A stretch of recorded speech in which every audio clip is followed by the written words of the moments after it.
আজকের সকালটা কিন্তু এক গ্লাস আখের রস খেয়েই স্টার্ট করলাম। So hello everyone, welcome to my another mini vlog. এখন বাজে প্রায় 11টার মতন। আমি আখের রস খেয়ে বাবির জন্য ফ্রুট জুসটা বানাতে চলে এসেছিলাম। বাবিকে ফ্রুট জুস খাইয়ে চলে এসেছিলাম রান্নাঘরে। আজকে একটু চিলি চিকেন আর মিক্সড ফ্রাইড রাইস বানাবো।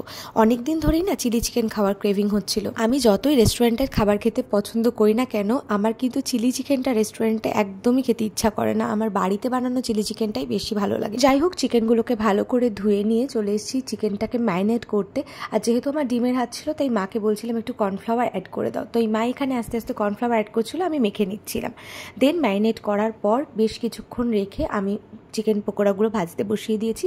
আর এদিকে কিন্তু পেঁয়াজ আর ক্যাপসিকামটাও কেটে নিয়েছিলাম। আমি মিক্সড ফ্রাইড রাইসের জন্য চিংড়ি মাছ, চিকেন আর ডিমটাকে ভেজে রেখে দিয়েছিলাম আগে। আর এদিকে চিলি চিকেনের জন্য তৈরি করা চিকেন পকোড়াগুলোও কিন্তু রেডি হয়ে গেছে।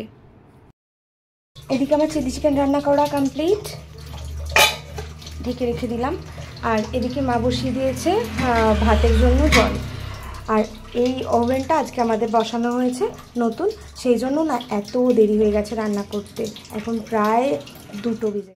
চিলি চিকেনটা কিন্তু আমার রান্না করা হয়ে গেছে আগেই। আর এখন মিক্সড ফ্রাইড রাইসটা করবো। এখন প্রায় বেজে গেছে 2টো। তো এখন মিক্সড ফ্রাইড রাইসটা করছি। মানে এত দেরি হয়ে গেছিলো না আজকে রান্না করতে। তো যাই হোক, বসিয়ে দিলাম মিক্সড ফ্রাইড রাইসের জন্য সবজিগুলো ভাজতে। আর এত সুন্দর কালারফুল লাগছিল না দেখতে, দেখো। যাই হোক, আমার কিন্তু রান্নাবান্না কমপ্লিট হয়ে যাওয়ার পর আমি লাঞ্চ করেছিলাম প্রায় 3:10 নাগাদ। দেন বাবিকে ঘুম পাড়িয়ে আমিও একটু রেস্ট নিয়ে চলে এসেছিলাম সন্ধ্যেবেলা চা করতে। মা আর আমি এখন চা খাবো গল্প করতে করতে। আর মা সকালবেলা আমার জন্য নিয়ে ছিল এই ক্রিম রোল। আমি না এই ক্রিম রোলটা খেতে খুব ভালোবাসি, যেটা পাড়ার দোকানে পাওয়া যায়। তো এই ক্রিম রোলটা তো সকালবেলা খাইনি, তাই এখন খাচ্ছিলাম। এখন ডিনার করব, তাই চিলি চিকেনটা একটু গরম করে নিলাম। আর এই হচ্ছে চিলি চিকেনের ফাইনাল লুকটা। তো ডিনার করলাম মিক্সড ফ্রাইড রাইস আর চিলি চিকেন দিয়ে। সবাই কিন্তু খুব ভালো খেয়েছে। আর সায়ন বাড়িতে আসার সময় নিয়ে এসেছিল এই কোল্ড ড্রিঙ্কসটা।